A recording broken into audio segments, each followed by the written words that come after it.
Hey, what's up, guys? Welcome to the weekly stream. Every Wednesday at 6 p.m., I try to do this stream. I've been doing it for the last couple weeks.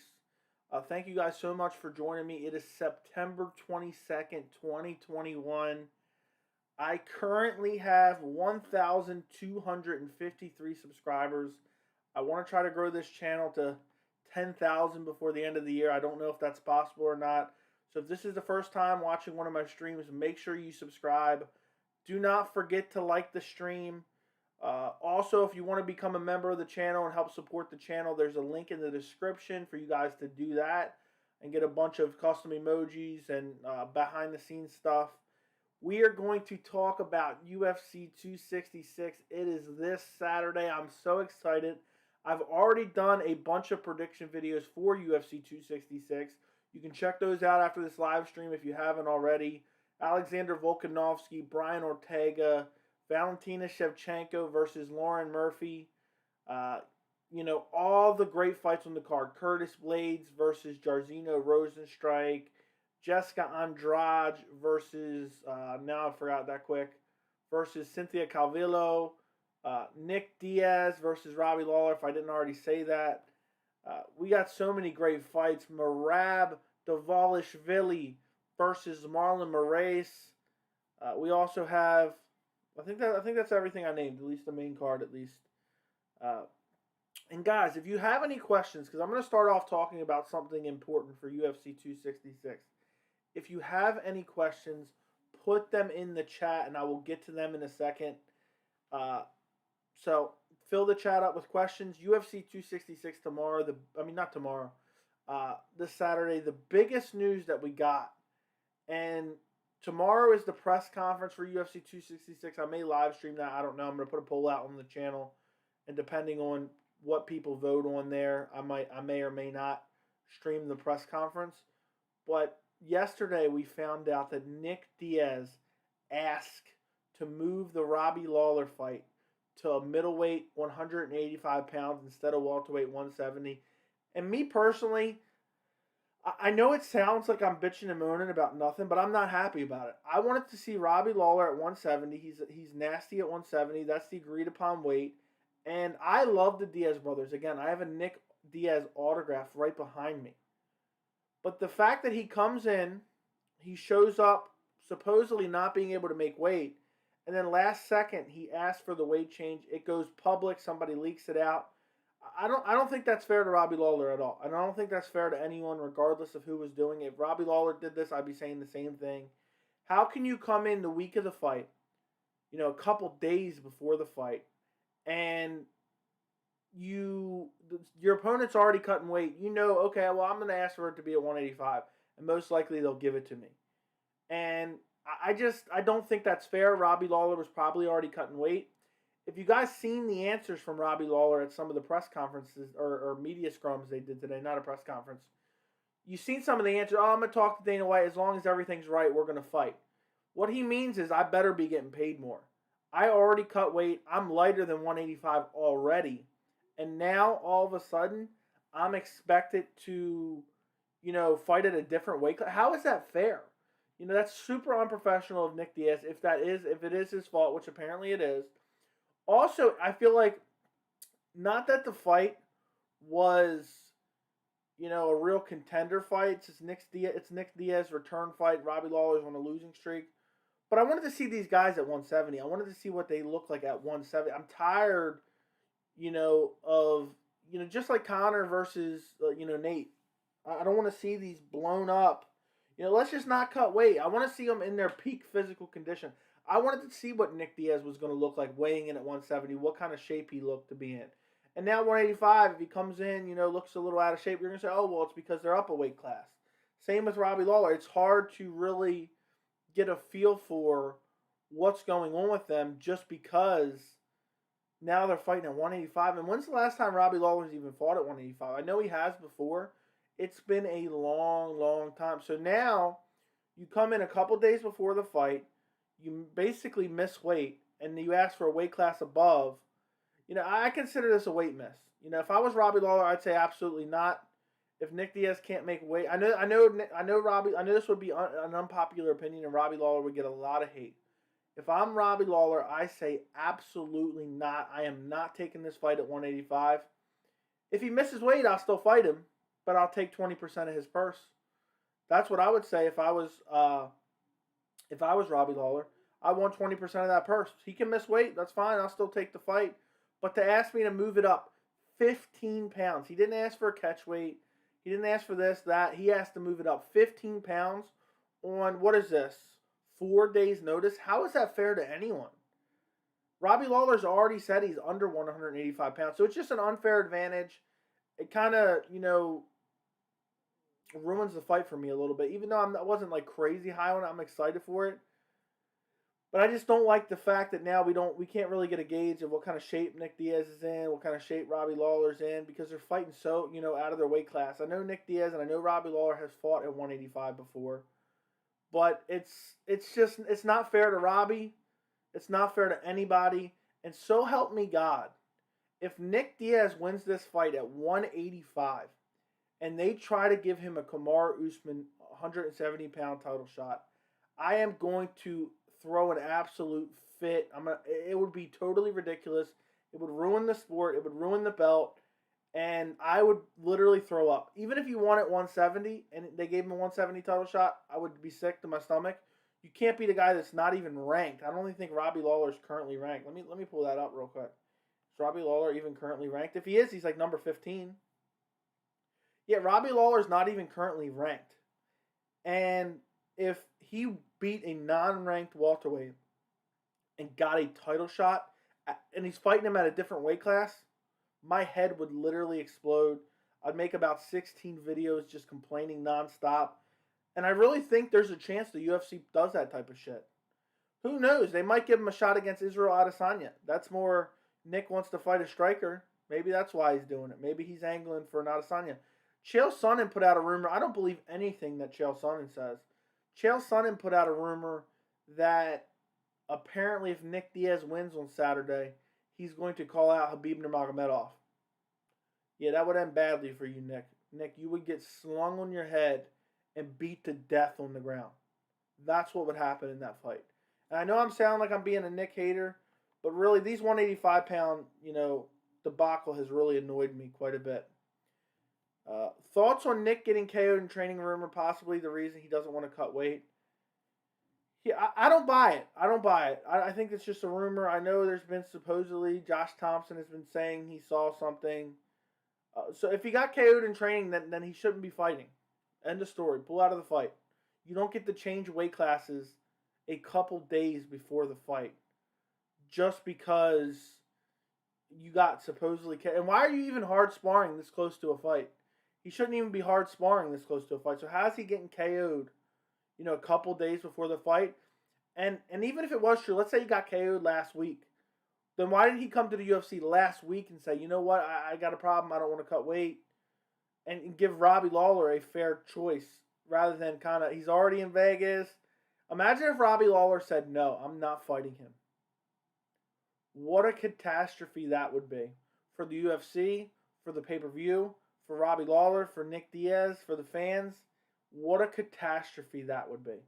It would just be insane. So I really think people are just making excuses for him. This is typical Diaz brother stuff. Nick has always been, stirring stuff up, not showing up for press conferences, saying crazy shit all the time, doing interviews with Ariel Helwani, drunk basically or hungover. It's just typical Nick Diaz. Only Nick Diaz. Could you imagine? Nobody even had any type of reaction to Nick Diaz asking to change weight classes. Imagine if John Jones rolled up to a fight 3 days before a fight and said, hey, by the way, you mind making this at a different weight class? People would have a field day complaining. Absolute would complain nonstop, and he would be destroyed. Same with other people. Imagine if Tyron Woodley did that back in his day. Imagine he showed up to a fight and said, hey, you know what? I really, really, really want to fight at a different weight class. How is that fair to anyone? And it's just annoying. It really put a damper on this week. I'm not going to let it destroy it because I'm still excited, but it's just annoying. I want to see him fight at 170. That's Robbie Lawler's weight class. That's Nick Diaz's weight class for the majority of his fights. and that's what weight class I wanted to see him fight at. Who would win, Yuri versus Ankalaev, and between those two, who has a better chance of being champ? That's a great question. Uh, who would it win between Yuri? I would probably take Yuri, but Ankalaev has some decent knockout power and some good wrestling. And Yuri has been susceptible to the takedown a little bit. So I think Ankalaev has a legitimate chance at beating Yuri Prochazka. I know Yuri Prochazka is much more well known, much more hyped up, but Ankalaev is legit. And, he hasn't fought crazy level of competition yet, but he's getting the fight against Volkan Ozdemir soon. And if he beats Volkan Ozdemir, I really believe that he's in line for a top 10 opponent, really. I think Volkan Ozdemir might already be top 10, honestly. So Magomed Ankalaev is ranked number 7. If he beats Volkan Ozdemir, he can fight Thiago Santos if Thiago Santos beats Johnny Walker. I think that would make the most sense. I really do. So let's talk about UFC 266 a little bit. Now that we got that. We got the rant about the weight class out of the way because that was really bothering me. It was super annoying. I found it just incredibly annoying, especially a couple days before the fight. Let's talk about 266 because I heard a rumor. I saw a rumor on Twitter. I don't know if this is true. That supposedly Arman Tsarukyan is going to step in and fight Dan Hooker. Dan Hooker had visa issues. He had trouble getting into the United States. And he eventually, supposedly, he's going to make it on time. But apparently Nasrat, his opponent, is having the same issues. He's not able to get his visa and everything in check. And he may not make it on time. So if he doesn't make it on time, Arman Tsarukyan, who just fought and won an impressive fight, I believe it was last Saturday. I think it was last Saturday. People have been speculating about him stepping in. And somebody put it out there. There was a UFC fighter that put it out there and said, look, they told me Tsarukyan was stepping in, but if he isn't, I'll step in. Tsarukyan's manager came out and said he's our coach, I think it was, said he has an injury, he's not stepping in.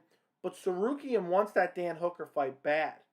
And the Dan Hooker fight is not only winnable, Dan Hooker's currently ranked number 8 in the division. So this would be a massive fight for Arman Tsarukyan. It would be a big fight if he can win that, and he wants to fight bad. So imagine we get Arman Tsarukyan stepping in on short notice to fight Dan Hooker, the guy he says he wants to kill, and on short notice, and we get that on 266. I'm far more excited for Dan Hooker versus Arman Tsarukyan than I was for Nasrat versus Dan. By the way, what's going on, Blaze Sports? What's going on, Tetrick Henry? What's going on, Goat? What's going on, John? What's going on, CT? Guys, keep filling the chat with questions. Any questions you have. We're just going to really talk about UFC 266 today because that's pretty much all the news that we need to discuss. There's so much stuff, so many fights. I'm super excited. I'm starting to think Volk might dominate mainly through leg kicks and counter punches. I definitely think Volkanovski is going to put on a world-class performance. Volkanovski has hard leg kicks. They don't look the same as like an Edson Barboza, but they are hard. He ripped them against Max Holloway, just debilitating the legs. And I don't think Ortega can accept that type of damage, especially considering how heavy he is on his lead leg. If Volkanovski starts early and often, which I believe he will, brutalize that lead leg of Ortega, he's not going to be able to strike at the level of success that he needs to potentially win a fight, honestly. He's just not going to be able to do it. It's not going to happen.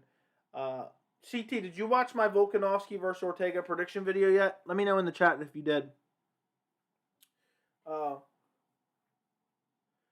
I don't know if our man can make weight, though. He's a big dude for 55. Yeah, that's one question. Maybe it would be a catch weight. But I would love to see Tsarukyan step in. He's been begging for that Dan Hooker fight. It's time. Let's see it. You know, this would be crazy circumstances. And that would make UFC 266 just all that much better. I mean, you already have... I love the main event. I love Nick Diaz versus Robbie Lawler. Don't let me pretend like I'm crazy down on it. I love that fight. Then you have Marlon versus Merab Dvalishvili. You have Dan Hooker. You have Chris Dawkins versus Shamil Aber, whatever his last name is. Jaros Mektic versus Jalen Turner on the prelims. It's going to be a great card. But if we can get Arman Tsarukyan versus Dan Hooker, that would be amazing.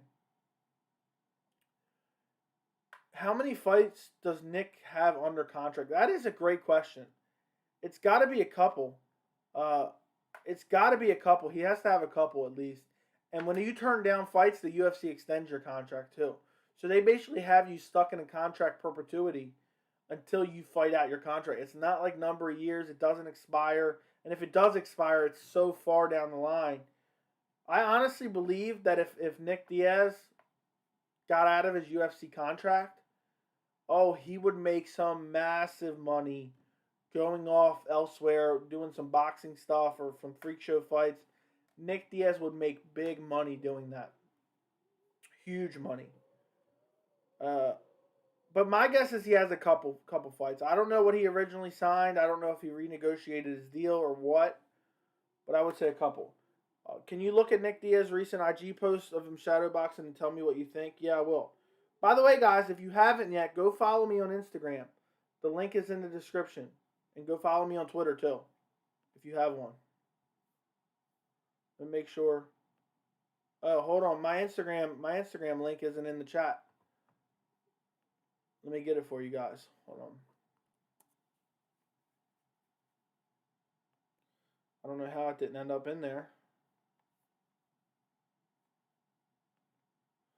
Let me go grab that real quick and update the description. But I'm going to go check that out in 1 second, my friend.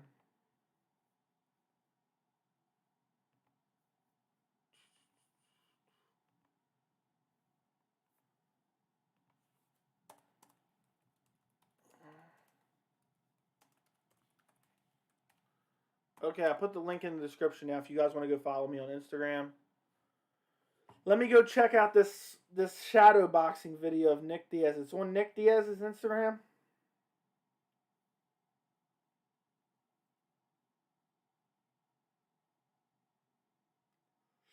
Black and white. I put the link in the description, Baz. You might have to refresh it.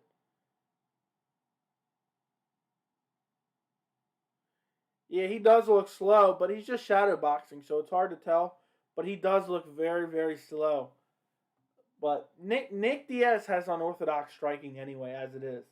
They've always been about the accuracy. They're not the fastest guys out there, but they have crazy accuracy. And also, it's at MMA Joey C if you want to go find me on Instagram that way. But the link is in the description now. I wish Nick was smashing cans in another organization. He looks slow and it worries me. What's up, Baz? Yeah, I didn't. It was definitely wasn't. He didn't look like a world beater there, but it's hard to get a lot from shadow boxing. You can take some things from it, but other things you can't. But yeah, I don't know. It's hard. I think if Nick Diaz loses on Saturday night, let's say he gets knocked out by Robbie Lawler, and I think he probably gets finished by Robbie Lawler. If you saw my prediction video, you know I went through that. But if somehow Nick Diaz gets knocked out by Robbie Lawler, I think it's his last fight ever. I think maybe he asked for the UFC to release him. I would love to see an active Nick Diaz. I would love to see him, fight Robbie Lawler, then have a quick turnaround.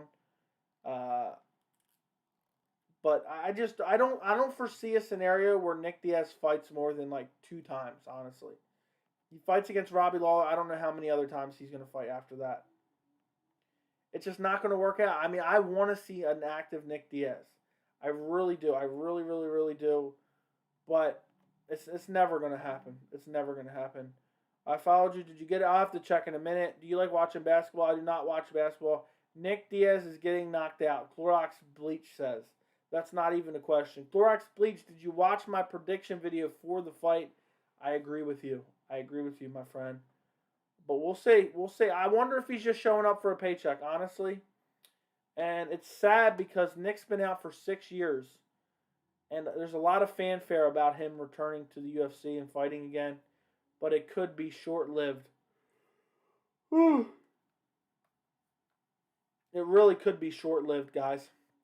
Which, I mean, honestly, I would like for Robbie Lawler versus Nick Diaz. My personal preference would be that it's a very fun fight and it goes to decision. That's what I would prefer. I don't want to see either one of those guys get knocked out. I like them both too much. It's just one of those things, though. It happens in this sport. It happens all the time. Guys come back past their prime, or they fight for too long, and then they end up getting brutally KO'd. And it's just a sad thing. Sad thing. Is there anybody in here right now? Are you picking Nick Diaz in this fight? Speak now. Do you have Nick Diaz winning against Robbie Lawler on Saturday? I feel like a lot of people, just because the fact they're counting Nick out, makes me think that he may pull it off somehow. Why is everyone doubting Nick? Robbie hasn't been great. Yeah, Robbie hasn't been great, but he's been fighting nothing but killers and a lot of guys who are grappling heavy. Nick's not going to grapple him. He's going to strike with him. Do you think Jorge Masvidal let the clout get to him and now he's just a part-timer? Yes. The clout got to Jorge Masvidal, and I can say that because I was one of the biggest Jorge Masvidal's fans.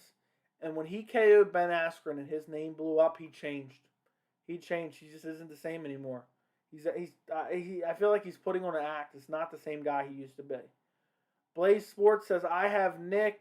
John says, I got Nick Diaz. Bass says, I have Nick Diaz. A lot of people picking Nick Diaz in here.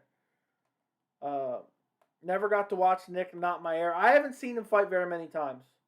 Every fight I've seen him, he's lost, except the BJ Penn fight. So I haven't seen a lot of Nick either, Yusuf. It's crazy that he's been out for that long. You know what I realized? And I realized this before I did my prediction video. And I wanted to say it in my prediction video, and I totally forgot to say it. Nick Diaz skipped the entire Reebok and USADA air. Well, he hasn't skipped the entire USADA air. He has not fought since the Reebok kits came into fruition, and he has not fought since USADA went into fruition. That's absolutely insane that he's been out for that long. He's going straight from having sponsors to wearing the UFC Venom kits, which is just insane to me. It would be tragic if he got knocked out cold, because then he can't come back at all. It doesn't matter if he loses a decision, but man, getting KO'd cold, especially at his age, will not do him good. Yeah, I'd be very sad if Robbie Lawler or Nick Diaz gets KO'd brutally. It would be very, very sad. Nick is saying Nick is saying he's going to use sportsmanship this time around. What if he uses jiu-jitsu and submits Robbie? I don't think he's taking Robbie down. Robbie has good, contrary to popular belief and contrary to his last few fights, Robbie Lawler has some decent takedown defense. But I don't see Nick being able to take him down and submit him. He would have to hurt him on the feet, then submit him. Nick is only plus 100 in the sports books. No, thank you. Agreed. That's not a good bet. What's going on, French Fries? Hope you're doing well. What's going on, Surge? I think is how you pronounce it. Robbie has been more consistent and active. Agreed. That's why I picked him. I cannot pick a fighter who's basically unknown. We don't know where Robbie Lawler is at this point. I mean, not Robbie Lawler. We don't know where Nick Diaz is at this point in his career. He's been out for so long. He could be a shell of his former self. I can't pick him. Why won't the Diaz brother do a card together? Did you ever wonder that, Joey? No, they've answered it before. They just don't want that stress, and then if one of them loses, they're going to be in a bad mood, and I understand completely, and I hope they never do. If they don't want to, they shouldn't let anyone force them. Will you be with Nick versus Ferguson instead of Nate at 170 if he looks good? I would love that idea. I love that idea, Goat. Lawler was champion the last time Nick fought. Yep, he was. Ortega about to be the new champion. We will talk about Brian Ortega versus Alexander Volkanovski very, very soon. Does the weight change your opinion on who wins? French Fries, after this stream is done, I want you to go back and watch the first 20 minutes of this, or the first 10 or 15. I talked about the weight change. But I'll give you a quick answer, but I talk about it more in depth if you want to go back and check that out. But basically, I don't think it changes my opinion, but it's very unfair to Robbie Lawler to show up a couple days before the fight when Robbie Lawler's already been cutting weight and say, hey, you know what? I don't want to fight at this weight class anymore. I think it's unprofessional. It's rude. And if I was Robbie Lawler, I would not accept the change to 185 unless I was getting paid accordingly. And if they didn't like it, then go ahead and miss weight. I'll still fight you if you miss weight, but I'll take 20% of your purse. End of story.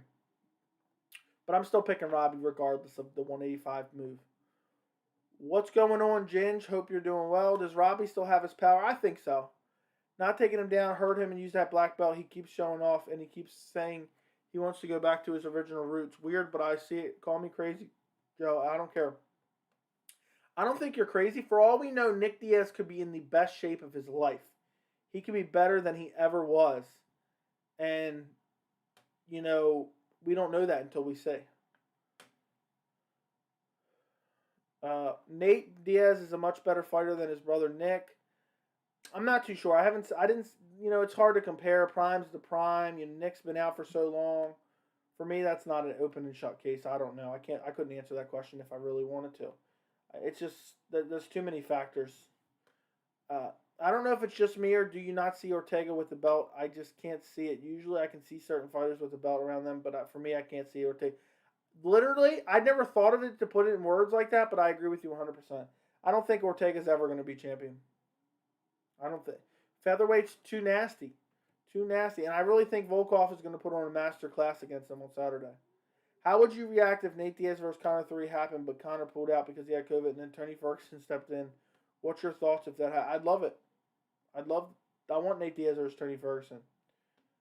Lawler said he was going to come in under 185 limit quite a bit. That's unfortunate. That's not fair to him. Josh Thompson said Nick Diaz got knocked out in sparring. Is that true? I don't believe so. I haven't seen Josh Thompson explicitly said that. He said he found out that something happened in training that could be an injury, but he never, as far as I know, he never explicitly said he got knocked out. But either way, that's just, sometimes that's just how rumors start. It could be he could have heard it from a guy who heard it from a guy, and it could totally not even be true. By the way, guys, do not forget to like the stream. Run up the likes on the stream. That's how more people get to see the channel, and that's how we get to 10,000 subscribers before the end of the year somehow. Also, if you have friends that watch MMA, share on my channel, only if they're going to watch the videos, and tell them to go subscribe. We need to hit 10K before the end of the year. That is my goal. I know that sounds crazy. I'm trying to say it off at the beginning of the live streams, but right now we are at 1,253. So not too bad. Not too bad at all. Does Nick Diaz versus Conor have the same feel as Conor versus Nate 3? I think Conor versus Nick would be bigger. Does Nick Diaz... Okay, I already read that. I think it would be even bigger, really. Oh, yeah. Check out the vid I made on it. It's crazy how he's backpedaling now. Too late, though. Are you... Okay. He did... So he explicitly said... Answer me this in the chat. Josh Thompson explicitly said Nick Diaz got knocked out in sparring. He didn't say something happened in sparring. He said He said the words knocked out. Those words were in what he said. Because I seen a couple clips of Josh Thompson, and that's not what he said. He just said he saw something, a training video. And also, Cesar Gracie said Nick Diaz has never been knocked out in sparring. And why is he sparring that hard this close to the fight? I don't believe it for 1 second. I think he heard a rumor, and he just ran with it, and now it's out, and it's going to continue. But yeah, I saw knocked out online. Yeah, a lot of people have been speculating that. But I haven't seen... If someone can find a clip of Josh Thompson saying that Nick Diaz got knocked out, please tell me where I can find it on what I got to search on YouTube to find it. Because I have not seen anything other than he saw some training footage or something happened to Nick. That's all I've seen. What do I Google to see that? Super. I'm going to Google it on YouTube. Because I saw a couple clips of Josh Thompson and I did not see that. Let's take a listen.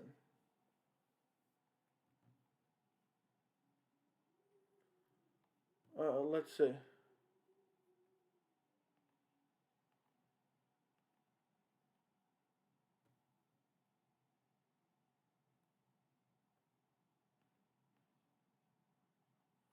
Hold on a second, guys.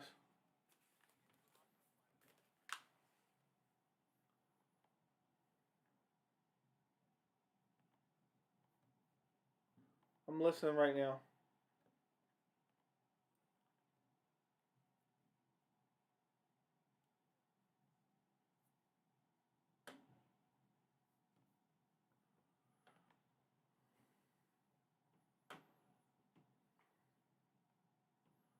He's saying I saw a video. He said I'm not going to tell you what it's about. He didn't say knocked out.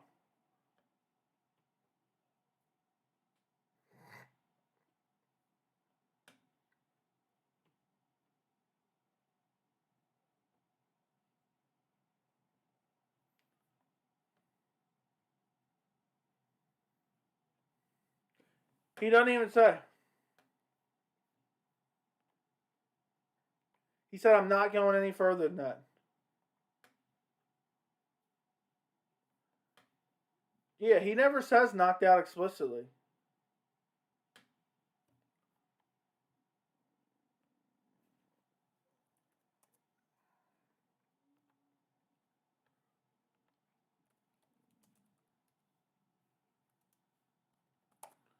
Let me see.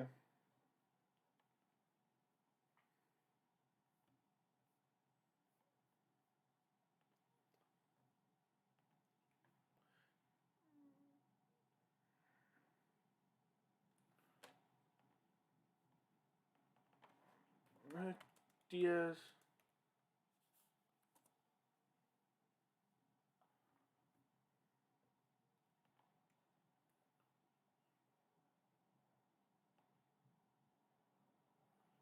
Yeah, I see what you're talking about. There's one from 2019.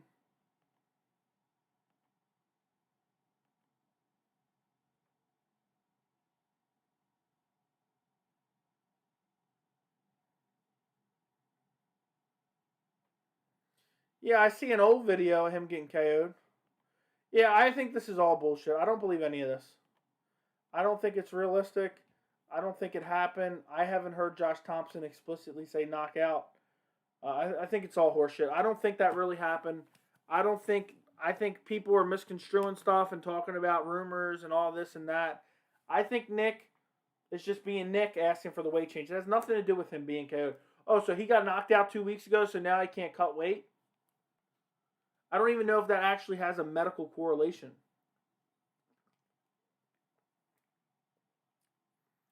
Well, that also blows the cover off of Cesar Gracie, not Cesar Gracie. Yes, Cesar Gracie just came out and said Nick Diaz has never been KO'd in sparring. But there's a 2019 video.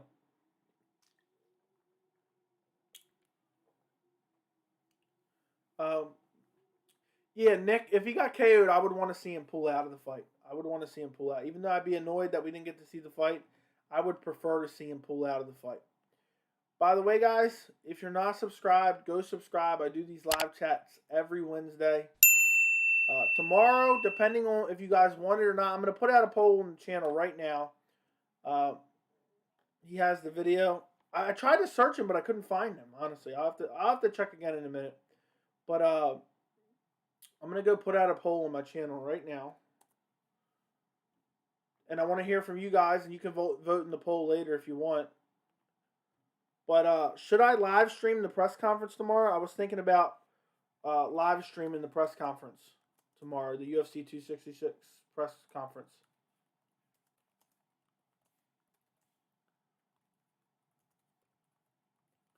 I've done a couple of those before for UFC 265 and 264. No, I messed up. I typed it and forgot to do the poll.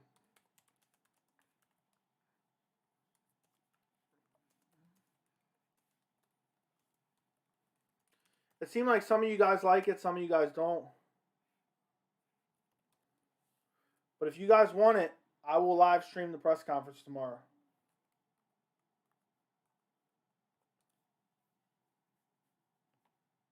So I posted a poll on the channel. Let's see what you guys are saying. Okay. By the way, thanks, Go, for letting me know that old video. Go to Super Saiyan MMA. Okay, I'll check that in a minute. Yes, after a KO, having to dehydrate your body is not good. Let's see. Yes, Super Saiyan says yes, live stream, okay. Uh, how do you see the Nick Diaz fight play out? If you haven't already answered, sorry, I just joined. If you haven't, I'll answer anyway. But I actually, Anthony Martinez, thank you for joining the chat. Thank you for asking a question. But I did do a full breakdown and prediction. Check that out after this stream. But I don't want to talk about all of my predictions anyway. I just really think Nick Diaz is not going to have the timing. He's older. He's slower. Robbie Lawler has been active. Even though he's lost against quality guys. Neil Magny, Colby Covington, guys like that. And also those guys are grappling him. So I just really don't foresee a scenario where Nick Diaz comes out and just looks crisp as can be, looks fast on the feet. I don't see that. And I see Robbie Lawler hitting him with some big power and KOing him. I really do. Or TKO. I think my official prediction is second round TKO. And I think Nick Diaz's timing is going to be off. I don't see him wrestling Robbie Lawler, and even if he wants to, I don't see him taking down Robbie Lawler. Robbie Lawler has good takedown defense, even though he's been taken down quite a bit in his last few fights. Nick Diaz is not the caliber of wrestler and takedown artist that some of these other guys were. So I don't know what path to victory he has. He's not going to be that fast on the feet. I don't think he's going to be as accurate as he once was. I don't think he's going to have probably, I don't know. I just don't think you can come in after a 6-year layoff and really put on an amazing performance. Maybe he will. But to me, he's a relative unknown. He's been out for so long. And now he's going to come back and try to fight Robbie Lawler, who's a killer. Even though he's been losing fights. I don't see it happening. You're the first UFC channel that comes up in the live tab. So hold on, let me check that out. I'd like to hear that. Hopefully some more people subscribe. We can get to 1,300 subscribers this week. That'd be nice. Let's see what we got here. I'm assuming you're filtering it down to just live. Let's see. Oh, that's pretty cool. That's pretty cool. It's the #1 video if you search UFC and then you filter it down to live streams. Exactly. I need your guys' help. That's why I need you guys to like the stream. That's what puts it, so more people get in here. We can talk about UFC 266 some more. It's going to be fun. But thanks for letting me know that, French fries. Yes, okay, I read that. Hope you're expecting to see Nick at the press conference tomorrow. There's a good chance that Nick Diaz does not show up for the press conference. There's a good chance that if he doesn't show up, he's still going to fight. The UFC isn't going to have any consequences for that. Nick Diaz versus Robbie Lawler is drawing more pay-per-view buys than any other fight on the card. Losing Ortega, if Ortega versus Volkanovski fell out, I think there was a chance they would put Diaz versus Lawler as the main event. Probably not, just because it would still draw, but I don't know. What's up, bro? What's going on, Tori Brown? I told 1,000 people subscribe to you. If they start getting subs, it's mostly because of me. That's hilarious, man. Well, hopefully, maybe,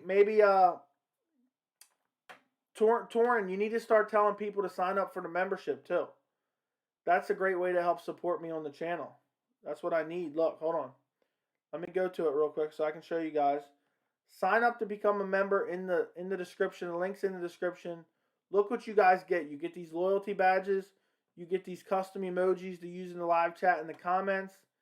And you get to support the channel. And also, I post a lot of my MMA memorabilia on the community members only tab. So, guys, go sign up for a membership. Do me that favor. Help support the channel. And there you go. There you go. And you get those little badges pop up next to your name. So, let me get rid of that now that I've got that gone. So Torin Brown, I need you to tell some people to go sign up for that. He's already at a hotel in Vegas signing posters. He's on board with it. Saw it on UFC and better. I hope so. I hope he shows up to the press conference. But you never know with Nick Diaz. And he gets away with whatever he wants, really. He really does. So You never know what could happen. I wouldn't bet my life that Nick Diaz shows up tomorrow.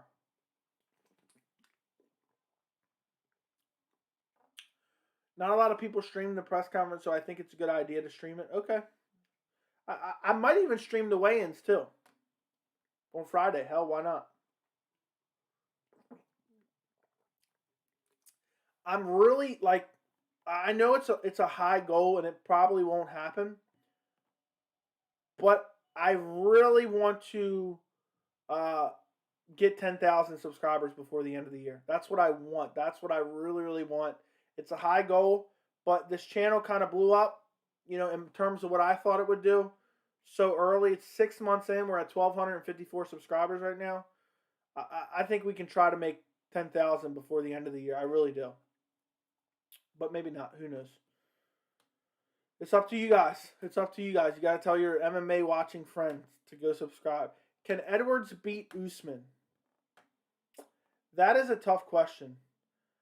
That is a very tough question. Can Edwards beat Usman? I'm going to say no. I think Usman can still dominate him on the ground, take him down, hold him down, control him. Usman wouldn't do too well on the feet, but if he needed to, he could just press. He could just press Edwards up against the cage, control him, and I think that's what would happen. It'd be a grappling domination by Usman. I think the best chance for Usman to lose is if Gilbert Burns fights him again.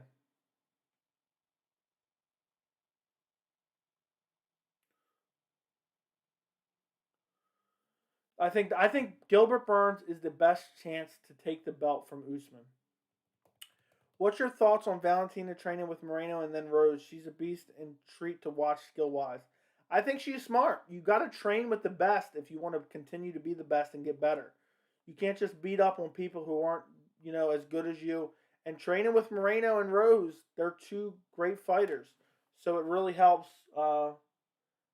It really helps him. It really helps her, get better when you're fighting people who are also elite. I got into it with one of my bro. He's talking about Nate is better than Nick skill set wise. I don't think so. Nate never got a belt around his waist, not even a fake BMF one. That's a tough question. I mean, both guys hit their primes differently. That's a tough question. I mean, they're not even in the same weight class. Nick's won a Strikeforce belt. So they're both. It's too hard to make that argument. I'd be okay with either one, honestly. Chimaev potentially, yeah. Chimaev has a lot of work to do though. Chimaev has a lot of work to do if he wants to be able to compete for, a title against Kamaru Usman. Really, he's got to win at least 3 more fights. Nate had Edwards rocked, so you can only imagine what Usman would do to Rocky. Yeah, imagine if Usman lands a big punch like that. He's putting Edwards to sleep. Edwards isn't aggressive enough to beat Usman. I agree with you.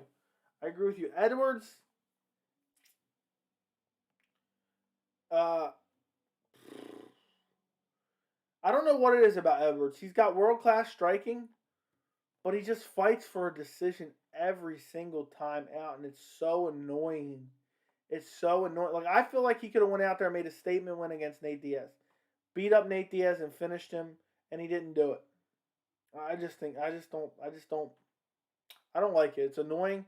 And now he's claiming I'm going to wait for a title shot when you literally beat Nate. I poke Bilal Muhammad, and then you barely beat Nate Diaz and have to survive the 5th round because he hurt you so badly. Go win another fight, honestly. What's going on, Mike Jenkins, by the way? Edwards is a point fighter. Without a doubt, Edwards is a point fighter. There's no doubt about it. 100% point fighter. And it's unfortunate. I believe he has the ability to finish guys. And for some reason, he just doesn't go after it. I believe he could have tried to finish Nate. He was a superior striker. I think he was going to finish Bilal Muhammad, though. Yeah, Burns is without a doubt the best chance to beat Kamaru Usman, in my opinion. Without a doubt. Let me check something out real quick.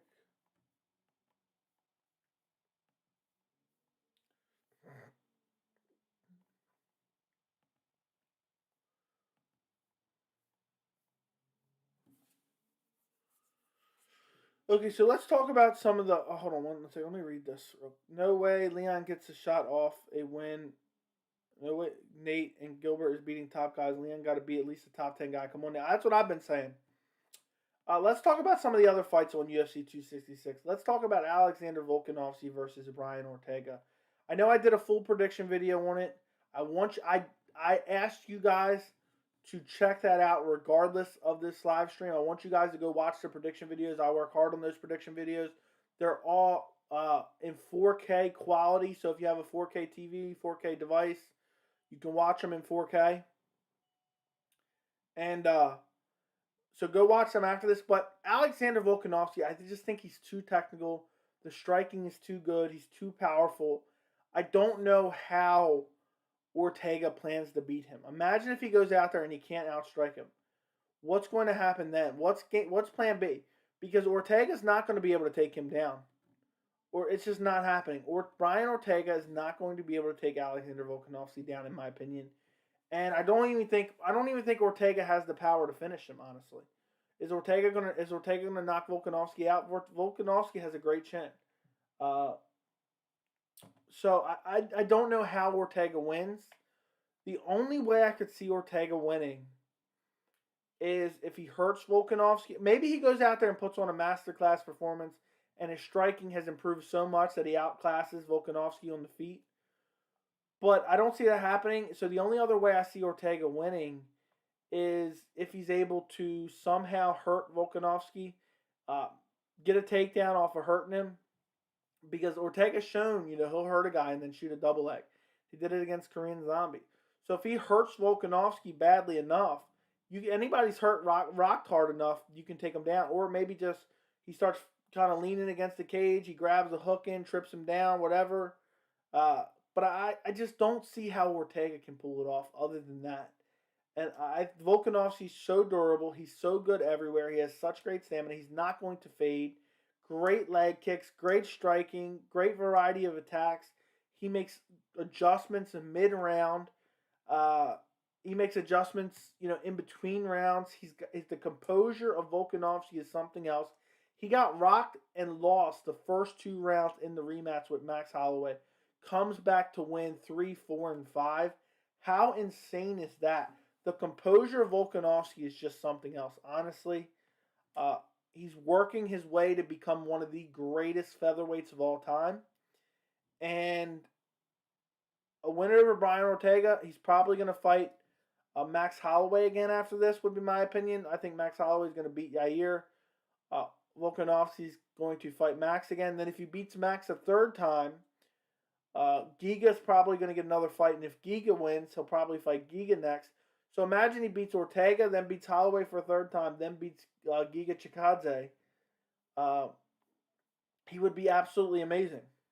Absolutely amazing. The volume is a little low. Are you serious, my friend?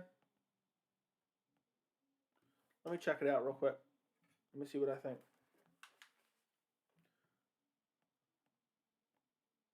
I can turn it up a hair, but it doesn't sound too bad on my end. But I can turn it up a little bit for you. I don't want it to be blown out. But on my live streams, I move my microphone over a little bit, just so it's out of the way of the live chat. But I'll turn it up a little bit for you. Let me just do that. I'll turn it up a hair.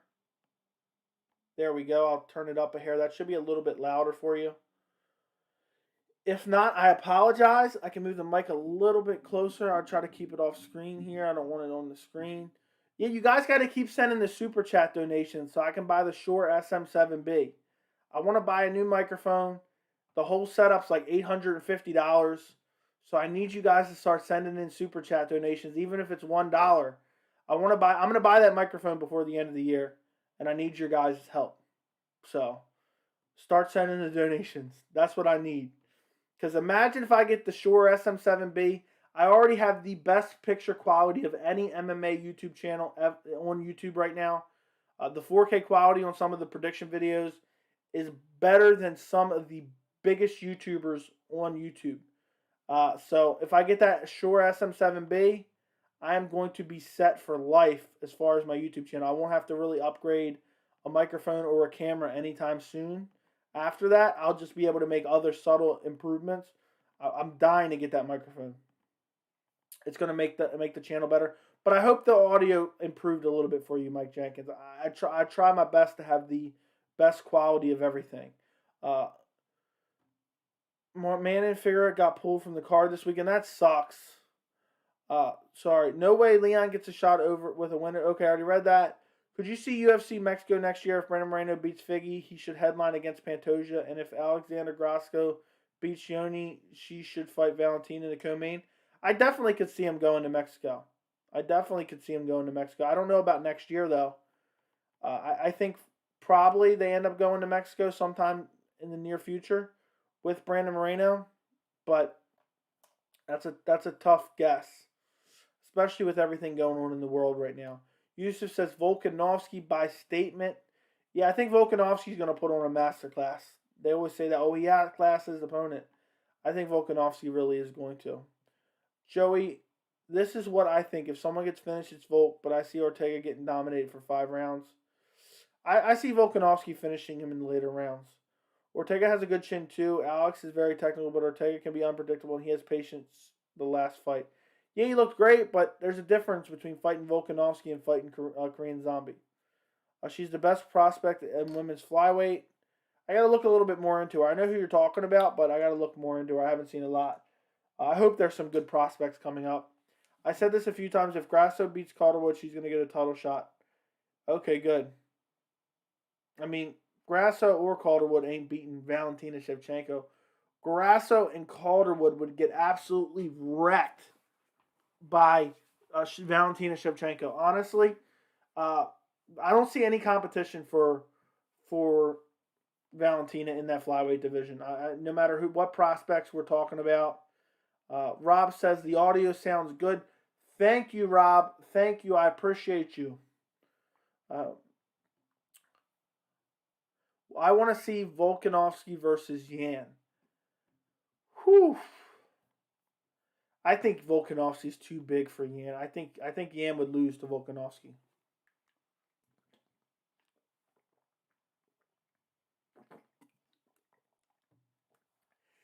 Does anybody think, I want to know right now in the chat, no trolls, is anybody picking Valentina Shevchenko to lose this weekend?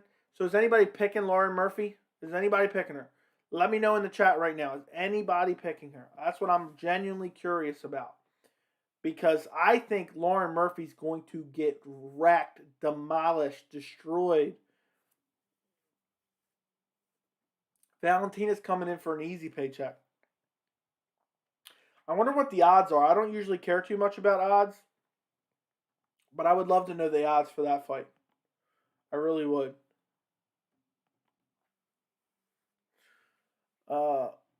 Do you think Derek Lewis versus Volkov 2 makes sense? Or should Derek see if he can get a fight with Rosenstrike? I say Derek Lewis versus... He could fight the winner or loser of Rosenstrike versus Blades. If Rosenstrike loses, he fights Rosenstrike. If Curtis Blades wins or loses, he can fight either one of them, I really believe. Easy win for Valentina. Do you think Volk ever moves up to 155? I doubt it. But maybe. You can never say never. Valentina is like negative 1,500. The only way Shevchenko loses is if what happened to Conor happens to her leg. I think Valentina would still beat her with a broken leg. I got Lauren because she's a massive underdog. I like Valentina, might be overlooking her. I can see Murphy out wrestling her way, though. There ain't no way Murphy out wrestles her, GOAT. I think you're just picking her to be different. You don't really believe in her. I don't think you really believe in her. But if you do, man, go bet on Lauren Murphy. I'm sure the odds are great. If you bet $1,500, you win $100. Imagine you bet $100,000 on Valentina just to get a couple extra bucks because it's a guaranteed win. And Valentina snaps her leg on a leg kick, like Yusuf said, and she loses by TKO. I'd be pissed if I was that person. Curtis fights Stipe if he wins, and Biggie Boy fights Lewis. That'd be great. Who has Lauren Mert lost to? She lost to Sajara Eubanks not that long ago. I don't know who else. A lot of people thought she lost to Calderwood. It was a split decision. Who's next for TJ and Corey? I wouldn't mind seeing a rematch. TJ Dillashaw said he's waiting for a title shot, but I want to see him fight Jose Aldo, and that's the fight that Jose Aldo is campaigning for. Jose Aldo wants to fight against TJ Dillashaw pretty badly, so hopefully the UFC makes it happen. I think TJ should have to get one more win before getting a title shot, especially considering he's a cheater. Sandhagen, he's in a tougher spot. I wouldn't mind seeing Sandhagen fight Rob Font. And that's pretty much it. I mean, he already got lost to Aljamain Sterling. He lost to TJ Dillashaw, even though it was a controversial decision. There's not a lot of options for him. Calderwood versus Murphy was a terrible fight. Neither deserved a title shot. Yeah, I left to get food halfway through that fight. It was that bad. I ran out and was like, I'm getting food.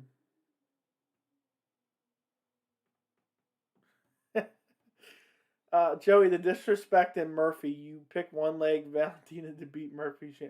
I would pick paraplegic Valentina Shevchenko to beat Lauren Murphy. And just so you guys, in case you guys don't know what paraplegic means, that means paralyzed from the neck down. So I would pick paraplegic Valentina Shevchenko to beat Lauren Murphy. She would just roll her head around the octagon and beat her up somehow.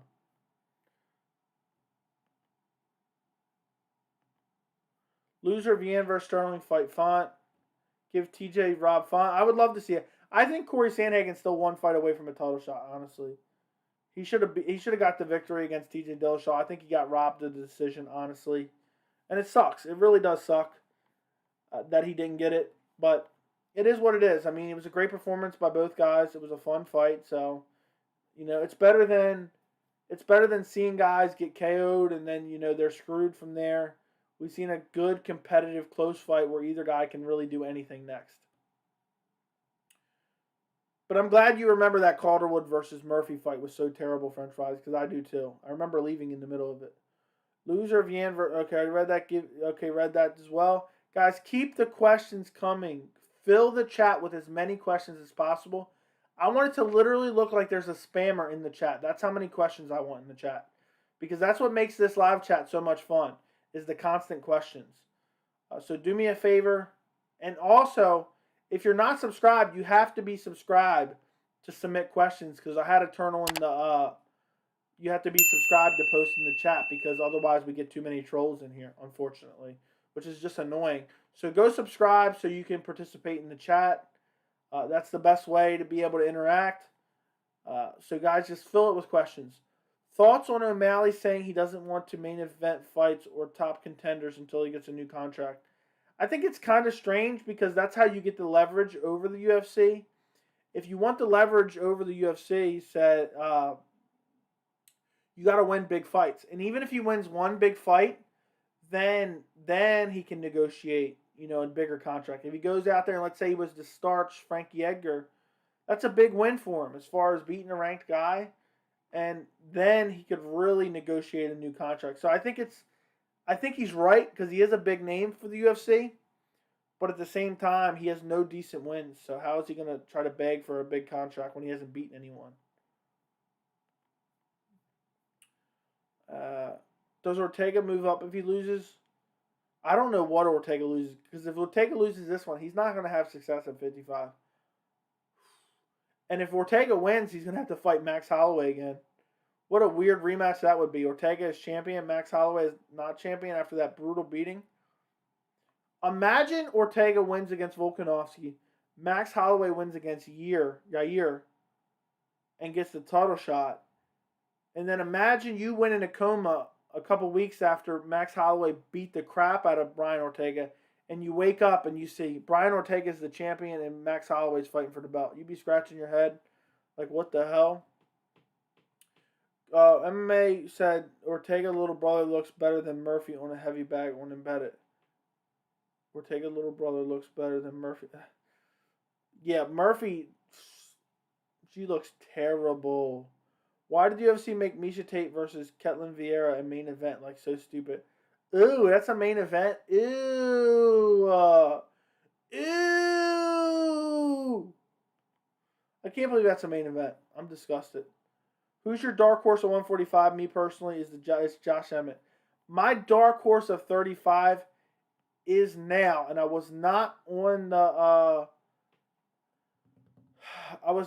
hype train originally. I jumped on a little bit late. I am on the Giga Chikadze. I think he's a dark horse. I think he could potentially become champion.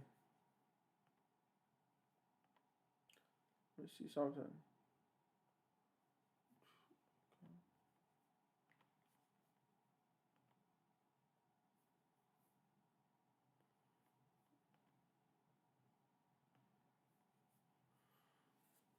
I'm gonna have to watch the episodes of Embedded to really see what's going on with her hitting mitts and stuff. Give respect to Tate Dang. I mean, I got a respect for her, but the fact that she's main eventing, ugh, that's a terrible main event. Who wants to? You know what I mean? Is Tate versus Vieira a highly anticipated UFC fight? Come on now, guys. Come on, I'm going to watch it, but seriously, Yusuf, that main event leaves a lot to be desired. I am disgusted that the UFC is doing Miesha Tate versus Ketlin Vieira for a main event. What is going on here? Former champ, yeah, I get it. Who wins, prime Shane Carwin or Francis Ngannou? I say Francis Ngannou. He's just too fast. Shane Carwin was super powerful, though. But he just wasn't fast enough. He would have got clipped up. He would have got clipped up by Francis Ngannou. But Shane Carwin was a destroyer. He beat the piss out of Brock Lesnar in that first round of that fight. Only to gas out because he beat him up. Fight could have arguably been stopped easily. I like Holly Holmes as the co-main versus Norma Dumont. Okay, so it's Miesha versus Ketlin Vieira, and the co-main is Norma Dumont versus Holly Holm. That's funny how they did that. I don't get that, though. I don't get the main event. That's a terrible main event, in my opinion.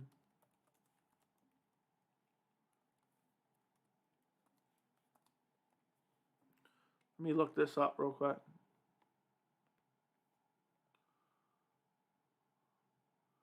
That card is trash. Oh, it's only a couple weeks away.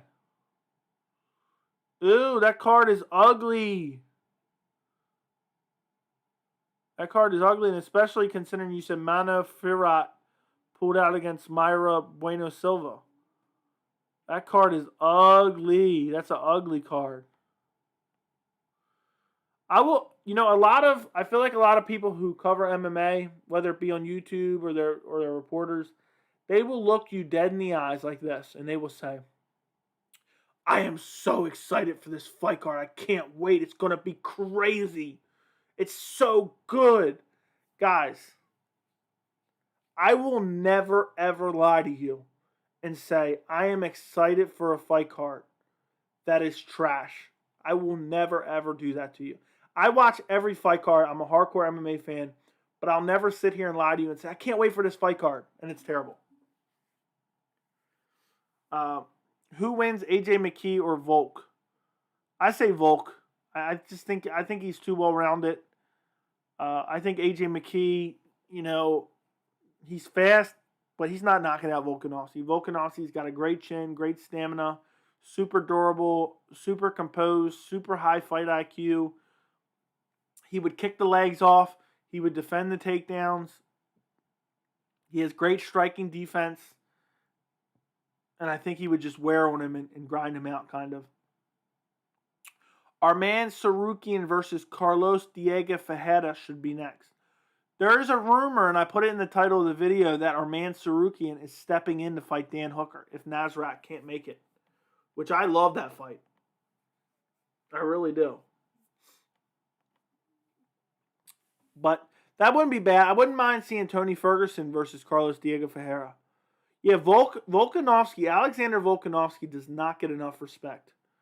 Does not get enough respect at all. The Max Holloway caught following, shit on him constantly, time after time again, just shitting on him over and over and over again.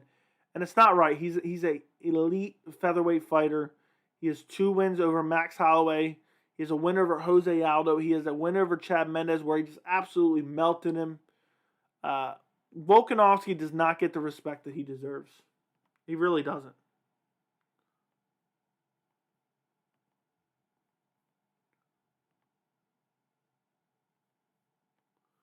Okay, let's see.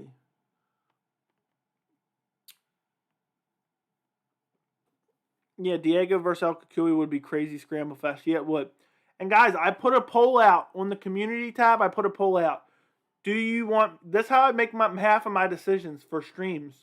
I said, do you want me to stream the press conference? So go vote in that poll when you get a chance.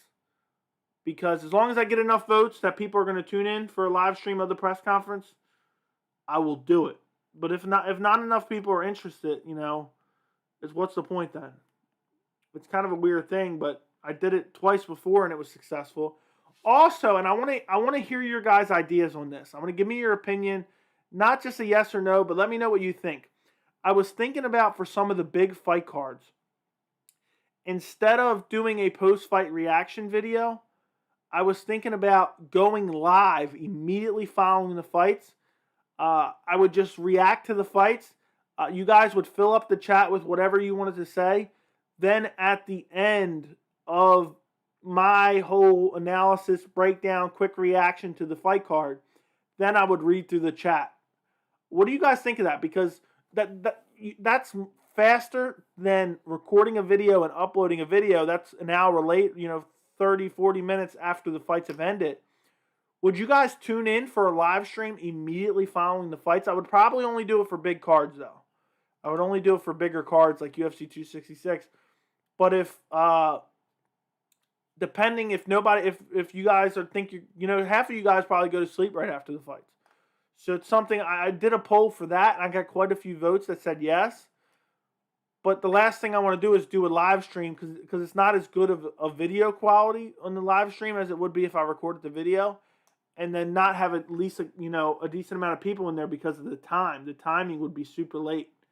But it would be as soon as the fights ended, I would go live. I would talk about the fights for 10 or 15 minutes.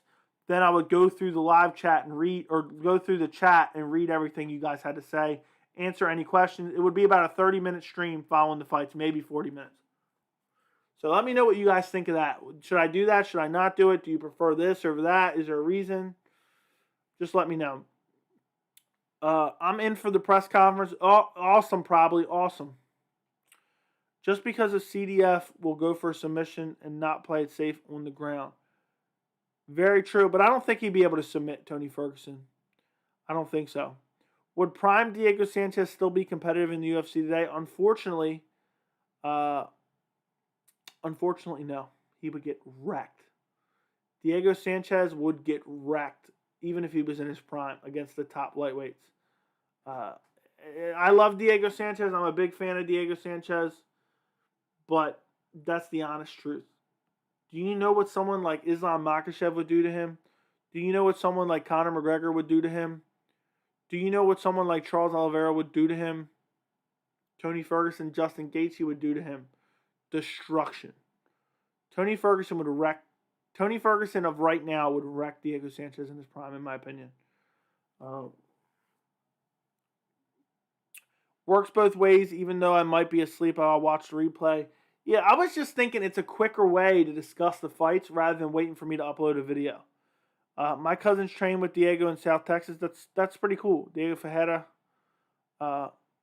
The fact that Conor called for that fight, that was the most embarrassing thing I've ever seen in my life.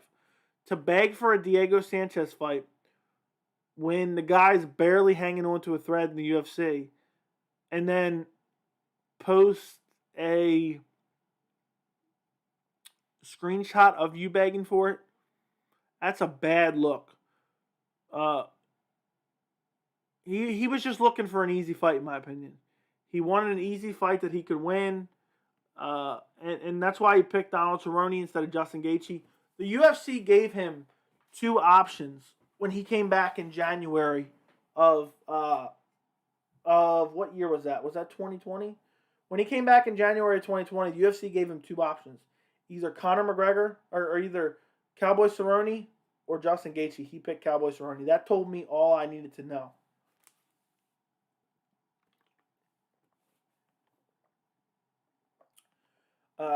Khamzat smashed everybody. 38 days until the return. I can't wait to see Khamzat Chimaev return. I cannot wait. And he's a hot prospect too. If he beats Li Jingliang, I think he gets a big fight next, and if he wins that fight, I think he fights for a title. He's on the fast track to a title. He's 2 fights away from a potential title shot, especially with Kamaru Usman cleaning out the division, not divisions.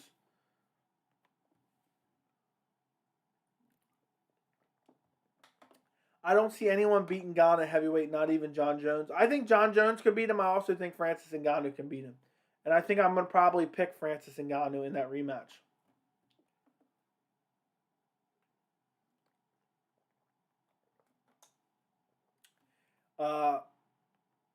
Gane is so good, though. Like, you got to respect Gane, honestly. What fight on UFC 266 haven't we talked about yet? Who are you guys picking in Curtis Blaydes versus Jairzinho Rozenstruik? I think that Curtis Blaydes is going to be able to take him down, hold him down, beat him up. And I just don't see Jairzinho Rozenstruik could land that knockout strike, but I just don't see it happening. So let me know what you guys are picking. How much water do you drink every day? A lot. All I drink is... I only drink 2 things. I drink water and I drink sweet tea. I don't drink anything else. And talking for an hour, 2 hours, my mouth gets so dry. Look. When I do a live stream, I come up with 3 full waters. Most of the time I drink at least 2 of them. But I have a third one in case I need it.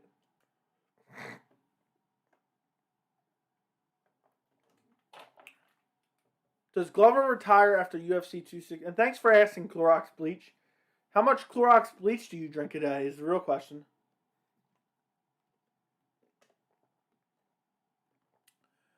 Does Glover retire after UFC 267? That's a great question. I think if he loses, he does. If he wins, probably not. But there's a chance even if he wins, he retires. I think if he wins, he's going to look for that next fight because that fight's going to be big. He's going to make a lot of money. Probably Yuri Prochazka. That's a winnable fight for him. Take him down, ground and pound him. So I'm going to say no, but if he wins, but if he loses, I'm going to say yes. Is Pereira as good as everyone makes him out to be? I'm talking about the guy that knocked out Izzy in kickboxing. I don't know, man. MMA is a different beast, but he's got great striking. I know that, but I don't know if he's going to be able to beat the level of guys to get to a Israel Adesanya title shot. Maybe he'd be able to beat Adesanya again, but at the same time, I don't know if he's going to be able to get there. Is it easy for you to do live streams? I have a huge public speaking phobia. So, I don't have a public speaking phobia. I wanted to start a YouTube channel for years, and I just finally did. And it was weird at first, and then it's just gotten easier. The more you do it, the easier it is. It's easier for me to do a live stream than it is for me to record a video. It's very strange talking to yourself. You're in a room by yourself, talking to yourself. It's a very weird feeling, and I still ain't completely used to it. I still feel weird sometimes, like what the hell am I doing here? But I'm getting better at it. If you look at my first videos compared to now, I'm way different. And it's hard to keep your train of thought while you're talking as well. And then sometimes I forget a lot of the stuff I want to say. So for me, the live streaming is easier than recording a video. But it is kind of strange. We did a stream on Saturday for the Bellator fights. We had like 100 people in here. So I'm hoping to build the channel and eventually these live streams every week have like a couple hundred people in it. That would be my ideal goal. And that's why I do these streams, because I can't make a video about every single thing. So we do live streams. You guys get to ask your questions. I answer, give my thoughts on certain things that maybe I don't make a video about. And this week, there is a chance. You guys seem to say, okay, stream the press conference tomorrow. I'm probably going to stream the press conference tomorrow. I might stream the weigh-ins on Friday because I want to grow this channel. That's my main goal right now, is to grow this channel. I want to make this channel very, very large in the MMA space. I want people to tune into this channel. I want to continue doing better, do better videos, know more fighters, watch every single fight on every single UFC card, watch every single Bellator card. So I really want to grow this channel. So that's really my goal, is just to get better in all facets, honestly. So the more I stream, the more I do videos, the better I get, the more I improve, the more people want to watch, and the more subscribers I get. What's next for Askar Askarov? He was supposed to fight Alex Perez, so maybe the UFC will rebook that. He was supposed to fight Alex Perez at the end of July. Unfortunately, for whatever reason, that didn't happen. But I'm still hopeful. I think that's the fight to make, and the winner can fight for the title next. After Pantoja, of course. But the Alex Perez fight was supposed to happen at the end of July, and that was the consensus #1 contender fight. And then Askar Askarov pulled out, and then I think Alex Perez ended up pulling out against his replacement opponent, honestly. So I don't know what's going on there. Let me pull. I have the UFC rankings here. So yeah, Askar Askarov is currently ranked #2. So if Brandon Moreno beats Davison in the trilogy, we'll probably get the Pantoja fight, or maybe Askarov takes on Pantoja in the meantime, and the winner fights for the belt. I could see anything going down right there. It's the flyweight division is getting better and better, starting to fill out, and there's a lot of fun matchups to be had at flyweight. Jeremiah Wells is real deal. His win over Warley Alves impressed me. Can't wait to see him fight again. When was that? Wasn't that recently? Let me look that up. I can't remember that one.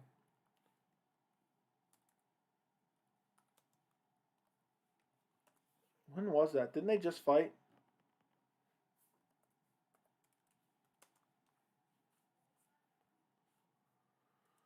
But I feel like they just fought, but I can't remember now. Yeah, he KO'd him on the Gane versus Volkov card. Yeah, I mean, he's definitely an interesting prospect to keep an eye out for. That division, though, that division is tough. It's very, very tough. That was back in June. Let me exit out of this. Don't need this anymore.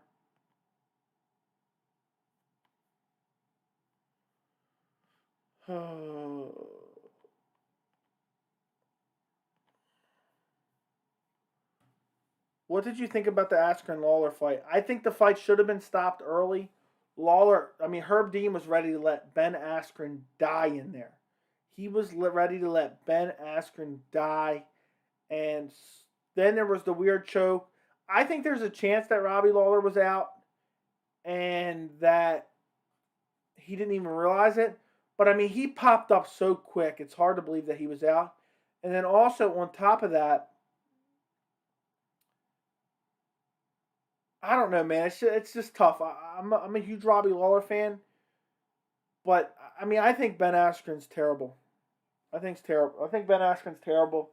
And I'm disgusted that Robbie Lawler has a loss to Ben Askren on his thing.